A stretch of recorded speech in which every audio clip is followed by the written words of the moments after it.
Hi friends, మనం ఒక చిన్న స్టోరీ చెప్పుకుందామా? ఏం లేదు, గర్వమైన యాపిల్లో వినయమైన బనానా అనమాట. యాపిల్ ఏమంటుంది, చూడండి రెడ్ కలర్లో ఎంత అందంగా ఉన్నాను చూడగానే ఎవరైనా కానీ ఇష్టపడతారని చెప్తుంది. ఆవిడ బనానా అనుకొని అవును నిజం నువ్వు చాలా అందంగా ఉన్నావు అని చెప్తుంది. అయితే గర్వమైన యాపిల్ ఏమంటుంది, నువ్వు చూడు ఎంత అందవికారంగా ఉన్నావని చెప్తుంది బనానాకి. బనానా ఏమంటుంది, అవును నిజమే నేనేమో అలాగే ఉన్నాను, కానీ నేను తిన్న ప్రతి ఒక్కరికి జీర్ణం అనేది బాగా అవుతుంది, సి విటమిన్ కూడా దొరుకుతుంది, అలాగే నైట్ టైంలో నేను తినడానికి పిల్లలు చాలా ఇష్టపడతారని చెప్తుంది.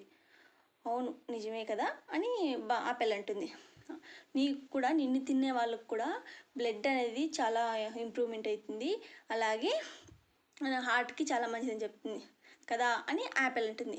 అలాగే ఎవరి వాల్యూ వాళ్ళకు ఉంటుందన్నమాట, ఎవరినే కానీ కించపరచకూడదు అనేదే నా కాన్సెప్ట్ అనమాట. అలాగే ఇక్కడ వచ్చేసి నేను కివీ ఫ్రూట్ని పైన తోలను తీసేస్తాను. ఇది మనం జ్యూస్ చేసుకునేదానికి నేను తోలు తీసేస్తాను అనమాట. ఎలా చేయాలో చూసి మనం నెక్స్ట్ వీడియోలో చూసేద్దాం. ఓకే అండి, బాయ్.